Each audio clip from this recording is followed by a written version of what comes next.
What's up everyone and welcome back to our channel. Today let's get started with big Khamzat Chimaev vs Paulo Costa update.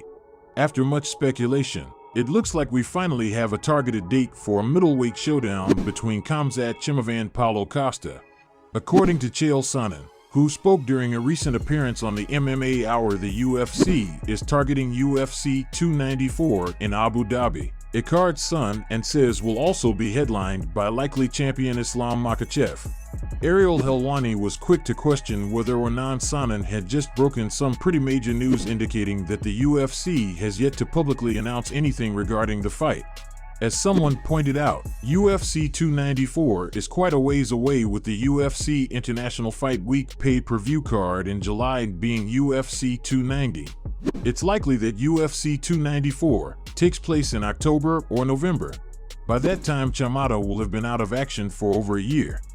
According to Chimaev, his fight at the end of the year in Abu Dhabi will also be a welterweight title fight, regardless of when he steps into the octagon. His training partner and friend there until believes he'll find himself right back on his path to UFC gold. Till recently spoke on Smack Talk with Sandhu to discuss Jeremiah. Covington notably did not mention any dates or locations for this fight, meaning that the reported plan of having to collide in London this summer could wind up being changed. So far, no word yet from Edwards.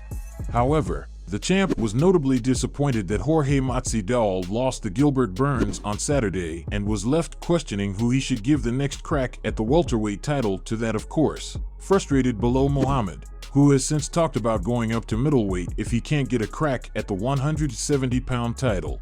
However, if Edwards refuses to fight and get stripped, he could find himself competing against Covington for the welterweight title. Dustin Poirier gives update on next fight. According to the Diamond himself, Dustin Poirier, it looks like he'll be fighting, just engaging in a highly anticipated rematch after all. Recently, he revealed that his team had their doubts that the Diamond would accept the rematch the way he sees things. If he wants to get back into title contention, he needs a big win over a top-ranked opponent like Poirier.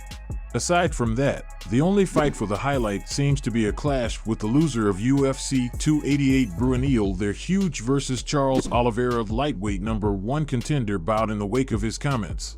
Corey spoke on the UFC 287 post-fight show, saying it seems like the Gaethje fight makes more sense, but we'll see.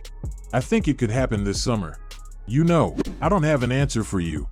I don't know what's next, but it's looking like the big fight. Alright, let's be he's calling for it.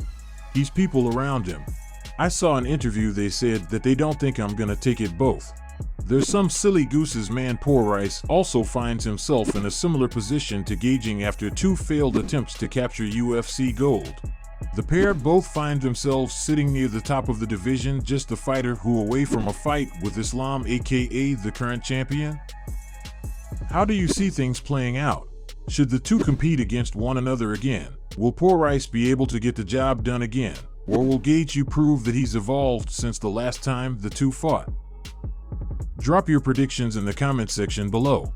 Before we continue, make sure you give that like button some love and be sure to subscribe to the MMA Zone for all of the latest news. Chael Sonnen talks Israel Adesanya heel turn at UFC 287 after finally defeating his longtime rival Alex Pereira. Israel Adesanya was quick to break out a pair of taunts that quickly went viral, starting with the former two-division Glory kickboxing champion's own signature bow and arrow taunt, where he fired 3 arrows into his unconscious foe. The second came just moments later with Adesanya pointing out into the crowd at one of Pereira's sons before then dropping to the canvas as if he were knocked out.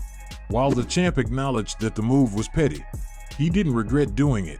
On the flip side, many were quick to criticize him, saying he shouldn't have gone out of his way to taunt a child who just saw their father get knocked out. According to former training partner and friend turned rival Covington, Masvidal was retired long before he stepped into the octagon to fight Gilbert Burns. The way the controversial welterweight sees things, Masvidal was broken mentally after losing at UFC 272 with Monster Doll, now retired. Covington seems to be crowning himself as the King of Miami, having a title belt made to solidify his claim.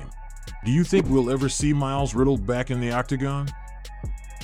If you want to be featured on our next video, make sure to leave a comment and don't forget to check out yesterday's video in case you missed it.